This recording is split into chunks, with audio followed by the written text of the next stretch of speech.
Hello dear students, welcome to KPM classes. मैं आज आपको फिजिक्स में ग्रेविटेशन चैप्टर का पार्ट 4 पढ़ाने जा रहा हूँ। ऑलरेडी इसके 3 पार्ट ग्रेविटेशन चैप्टर के अपलोड मेरे चैनल पर हैं, उसको देखें, फिर इस वीडियो को देखें, इस लेक्चर को देखें। So look here for gravitation full concept part 4। तो आज का टॉपिक है gravitational field. Gravitational field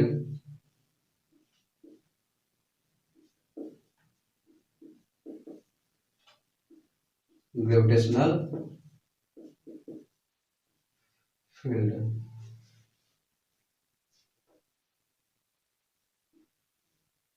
gravitational field गुरुत्वीय क्षेत्र। गुरुत्वीय क्षेत्र किसे कहते हैं, क्या होता है? जैसा कि आपको पता है कि दो द्रव्यमानों के मध्य एक विशेष प्रकार का आकर्षण बल कार्य करता है, जिसे न्यूटन ने गुरुत्वाकर्षण बोला, गुरुत्वाकर्षण नाम दिया, गुरुत्वाकर्षण बल। उसी प्रकार पृथ्वी पृथ्वी किसी अन्य पिंड को अपनी ओर आकर्षित करती है, जिसे गुरुत्व बल कहते हैं। तो पृथ्वी के चारों ओर स्थित प्रत्येक पिंड को यह अपनी ओर खींचती है। ठीक है, गुरुत्व बल से खींचती है। तो पृथ्वी से कितनी दूर पर कोई भी वस्तु है, कोई भी पिंड है, तो इसके गुरुत्वीय बल का उस पर प्रभाव होगा। उसी चीज को हम समझने जा रहे हैं। गुरुत्वीय क्षेत्र क्या होता है?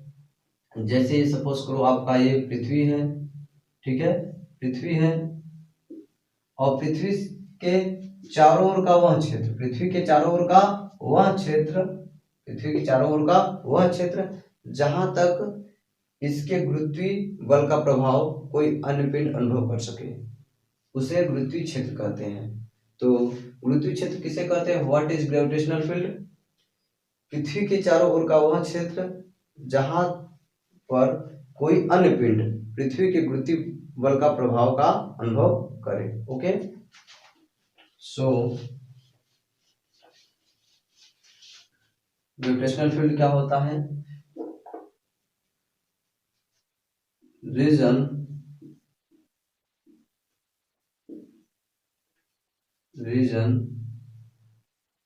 Around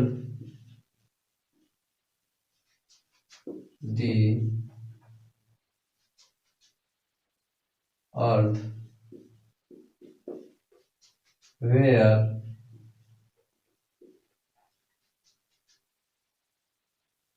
any body region around the earth where any body experience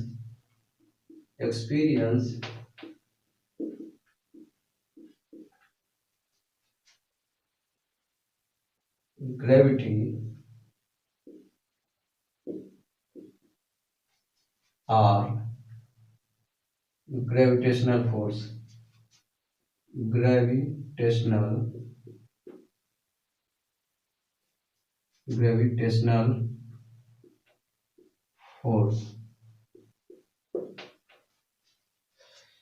पृथ्वी के चारों ओर का वह क्षेत्र, वह जगह जहां पर कोई अन्य पिंड पृथ्वी के गुरुत्व बल का अनुभव करे, उसे गुरुत्वीय क्षेत्र कहते हैं।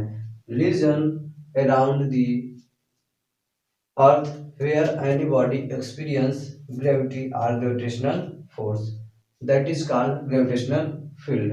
Okay, तो नेक्स्ट आपको what is the intensity of to attract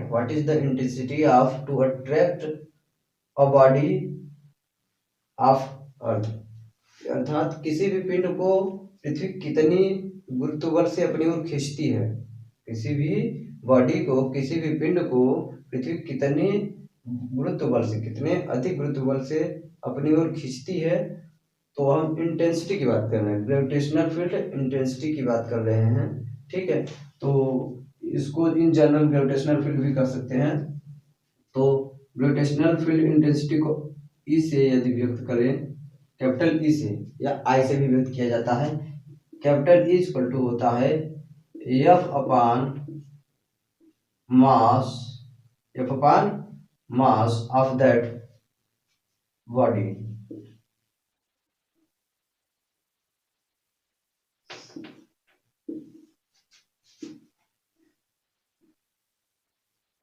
okay, और यहाँ पर मास को हम टेस्ट मास बोल सकते हैं, जिसका स्वयं का कोई इलेक्ट्रिक फील्ड या इलेक्ट्रिक पोटेंशियल नहीं होगा। ओके, तो यहाँ पर जो ग्रेविटेशनल फील्ड इंटेंसिटी की वैल्यू होगा capital E equal to force upon mass. यहाँ पर मास क्या है, एक पॉइंट मास है, पॉइंट मास मान सकते हैं, जिसका स्वयं का कोई ग्रेविटेशनल फील्ड या ग्रेविटेशनल पोटेंशियल नहीं होगा। ओके,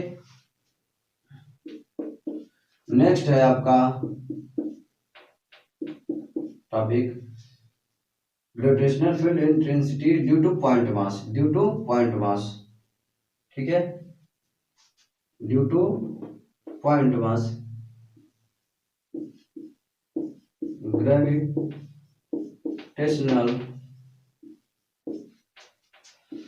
फील्ड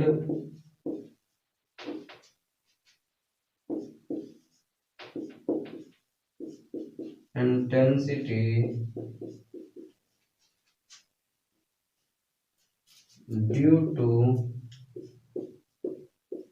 पॉइंट मास, किसी विद्युत द्रव्यमान के कारण ग्रेविटेशनल फील्ड इंटेंसिटी की जो वैल्यू होती है, ओके, सपोज ये पृथ्वी है, पृथ्वी है, उसका रेडियस r है, इससे स्मॉल, इससे r दूरी पर, स्मॉल r दूरी पर कोई अन्य पिंड है जिसका द्रव्यमान स्मॉल m है, तो पृथ्वी इसको जिस बल से अपनी ओर खींचेगी उसको गुरुत्व बल कहेंगे। उसकी जो वैल्यू होगा पृथ्वी द्वारा इस पिंड पर लगाए गए ग्रेविटेशनल फोर्स, जिसको गुरुत्व या ग्रेविटी कहते हैं, उसका वैल्यू होगा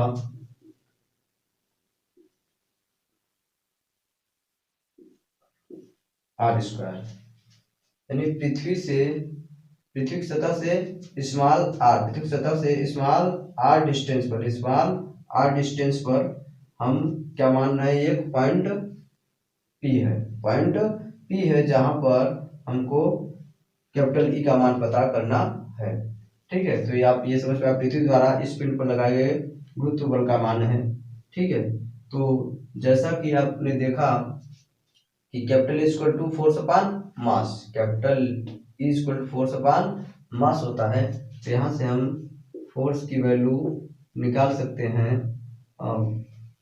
E इक्वल टू फोर्स की वैल्यू क्या है, capital G m upon r, और आपका क्या होगा, मास तो रहेगा ही। ये capital E equal to F की वैल्यू हमने रख दिया, Gm अपॉन r स्क्वायर, और मास हमने मान लिया इस पिंड का मास क्या है, m है, तो m से m cancel, so we get what, Gme upon r square.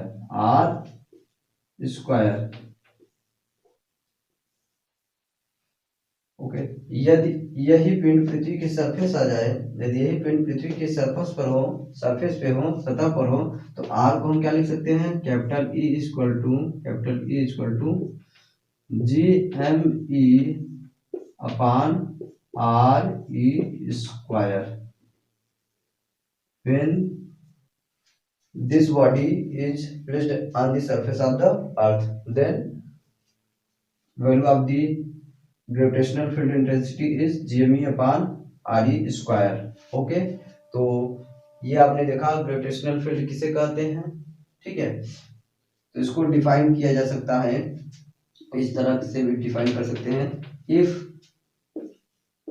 E equal to F upon m, but m equal to 1 kg हो जाए, m को क्या मान लिया जाए, यूनिट मास मान लिया जाए, तो E इक्वल टू क्या हो गया, कैपिटल F हो गया, कैपिटल F, यानी ग्रेविटेशनल फील्ड इंटेंसिटी की वैल्यू क्या हो गया, फोर्स के बराबर हो गया, जब पिंड का द्रव्यमान हो 1 हो गया। तो एकांक द्रव्यमान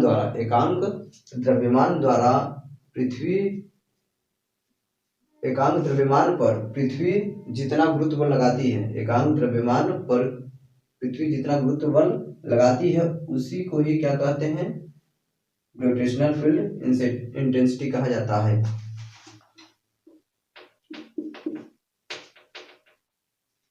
ग्रेविटेशनल फील्ड क्या हो जाएगा, इकाई द्रव्यमान पर कार्य करने वाले गुरुत्व बल को ही क्या कहते हैं, आपका ग्रेविटेशनल फील्ड कहते हैं। Gravity experience gravity experience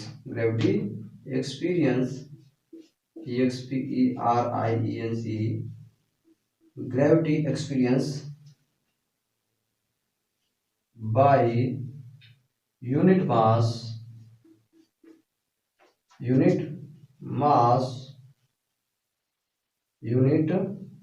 mass is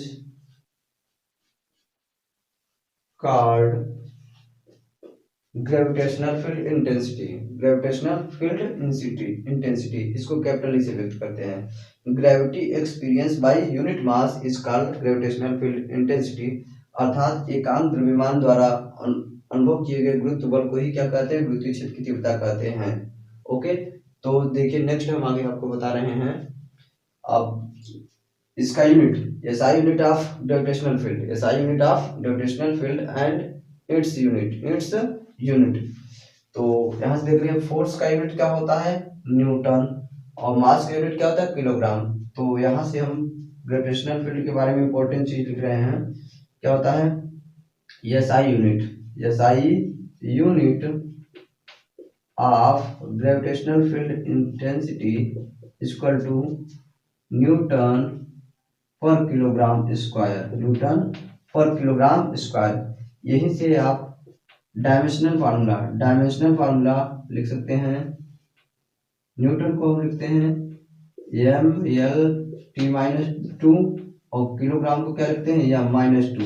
तो इस तरह से m-2 और m-1 हो जाएगा, m-1 1 पावर है, 1 - 2 ऐड करेंगे तो क्या हो जाएगा -1, L एज इट इज रहेगा और t-2 हो जाएगा। तो इस तरह आपने देखा ग्रेविटेशनल फील्ड इंटेंसिटी का SI यूनिट क्या होता है, न्यूटन पर किलोग्राम स्क्वायर, और उसका dimensional formula m-1 L t-2 होता है। It is a vector quantity. Gravitational field intensity के जो यूनिट होता है SI यूनिट होता है, यह स्केलर वेक्टर क्वांटिटी होता है। E is a vector quantity,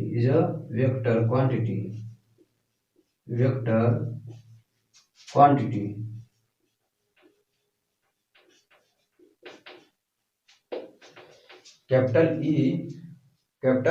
E क्या है आपका, एक सदिश राशि है, गुरुत्वीय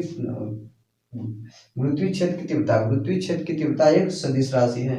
ओके, तो आपने देखा एक बार फिर से ग्रेविटेशनल फील्ड किसे कहते हैं, पृथ्वी के चारों ओर का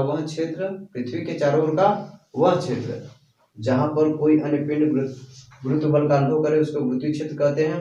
reason around the earth where any body experience gravity और gravitational force is called gravitational field. इसका न्यूमेरिकल वैल्यू क्या होता है, E = force upon mass. And okay, आप समझ रहे हैं, इस चीज को ध्यान दीजिए। ओके डियर स्टूडेंट्स, तो नेक्स्ट टॉपिक आपका है ग्रेविटेशनल पोटेंशियल।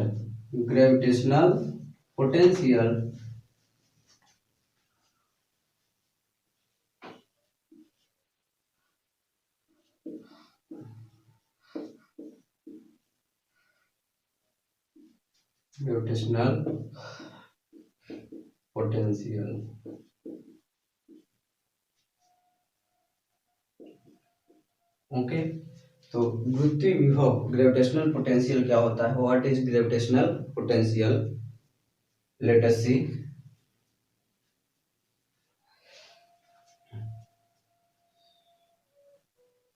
किसी भी पिंड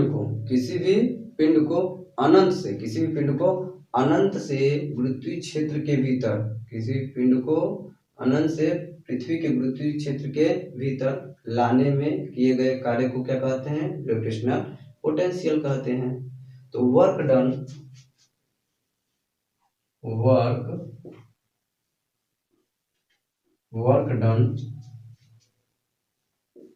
to carry unit mass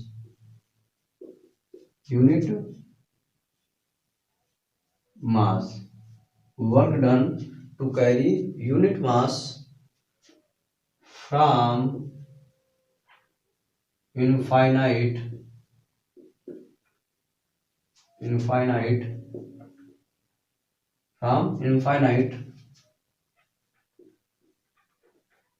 to the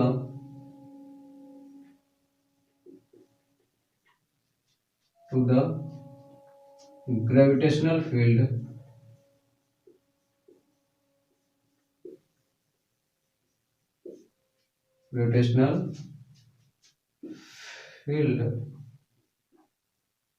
of the earth। तो पृथ्वी विभव किसे कहते हैं? ग्रेविटेशनल फील्ड पोटेंशियल किसे कहते हैं? Work done to carry unit mass from infinite to the gravitational field of the earth. किस एकांक द्रव्यमान के पिंड को पृथ्वी के गुरुत्वीय क्षेत्र के भीतर या गुरुत्वीय क्षेत्र तक लाने में किए गए कार्य को ग्रेविटेशनल पोटेंशियल कहते हैं। It is denoted by capital V. इसको कैपिटल वी से व्यक्त करते हैं और इसका न्यूमेरिकल वैल्यू होता है numerical value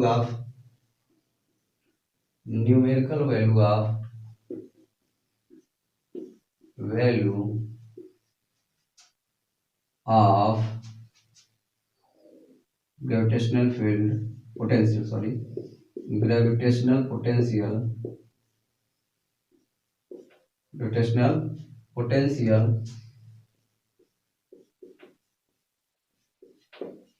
potential is minus W upon m।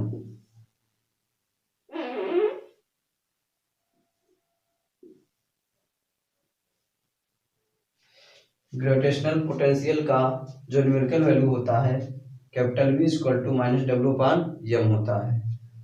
Okay, gravitational potential की वैल्यू हमेशा क्या होता है? Always negative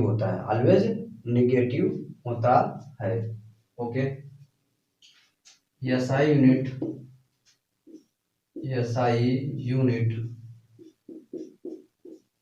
of V means gravitational potential is W। Work का SI यूनिट क्या होता है? जूल। और मास, जूल अपॉन मास का क्या होता है? किलोग्राम। जूल पर kilogram SI unit of gravitational potential. It is a scalar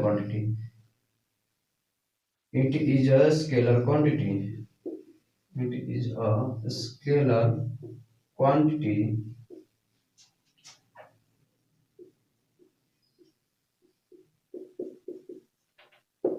and dimensional formula of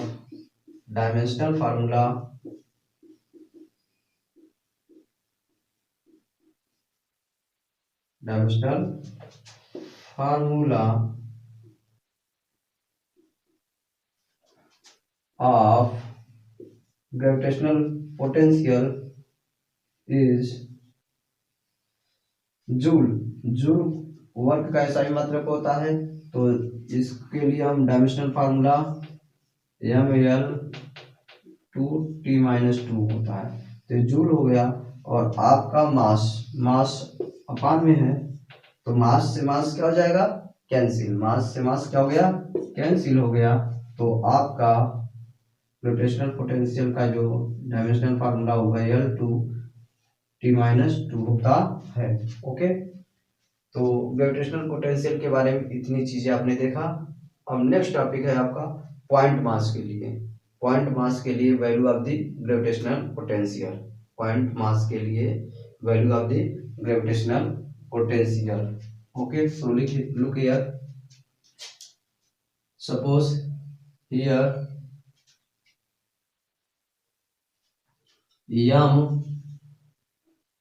here earth, यहाँ पृथ्वी है, पृथ्वी का रेडियस क्या है आर है, पृथ्वी का रेडियस क्या है आर ही है, मास एम ही होता है। ओके, इससे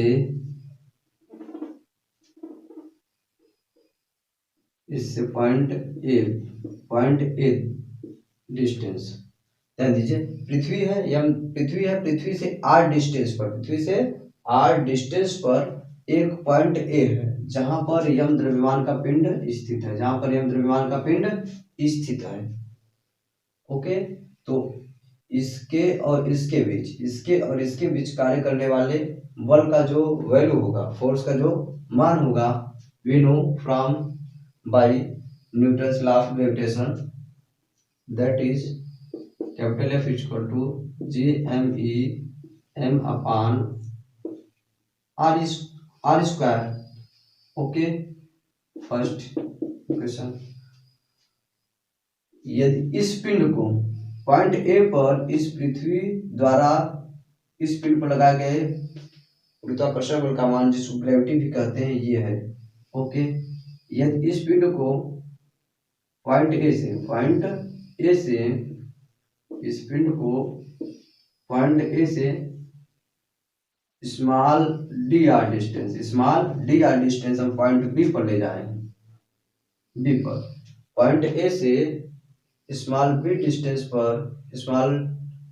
डी आर डिस्टेंस दूर पॉइंट बी पर ले जाए इसी पिंड को, और इस तरह से ले जाए इसके वेग में जरा सा भी परिवर्तन हो, यानी काइनेटिक एनर्जी चेंज नहीं होना चाहिए, काइनेटिक एनर्जी इसका चेंज नहीं होना चाहिए। तो इस कंडीशन में पृथ्वी इसको इस आकर्षण बल से खींच रही है और पिंड को हम इधर ले जा रहे हैं, फोर्स का डायरेक्शन इधर है, फोर्स का डायरेक्शन क्या है इधर है, हम पिंड को अब विस्थापन क्या कर रहे हैं, इसके फोर्स के अपोजिट कर रहे हैं। तो इस पिंड को ए से बी तक ले जाने में किया गया कार्य, work done to carry this body from A to B by small distance d r. So for variable force we know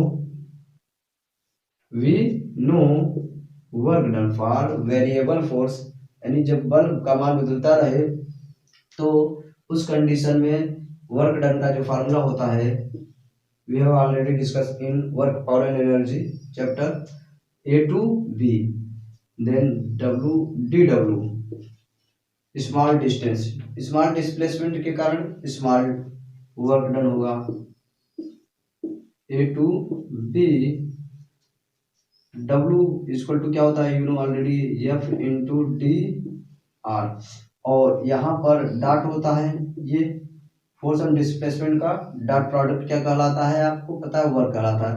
but आप देख रहे हैं फोर्स इधर लग रहा है और डिस्प्लेसमेंट उधर हो रहा है, सो क्या होता है F D r equal to F cos theta हो जाएगा, F D r cos theta हो जाएगा, थीटा की वैल्यू 180, कास 180 की वैल्यू -1, तो सो हम इसको आगे लिख सकते हैं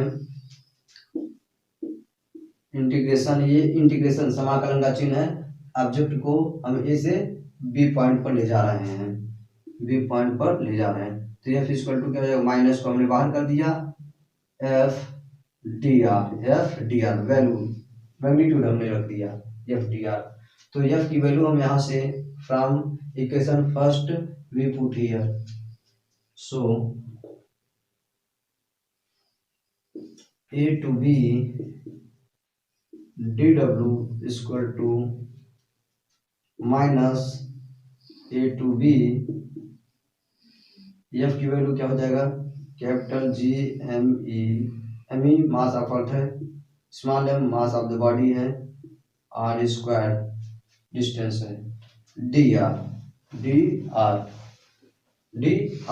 अब नेक्स्ट मैं अब आगे बताने जा रहा हूँ, ठीक है, इसके आगे नेक्स्ट। ओके, सो अब नेक्स्ट इसके आगे हम देखिए क्या करते हैं, यदि इस पिंड को अभी ये स्मॉल बी पर आ गया है, स्मॉल बी पर आ गया है, ठीक है। यदि हम इसी पिंड को ऐसा करें कि ये पॉइंट ए से इनफाइनाइट डिस्टेंस ले जाए, पॉइंट ए से हम कहाँ ले जाए, एट इनफाइनाइट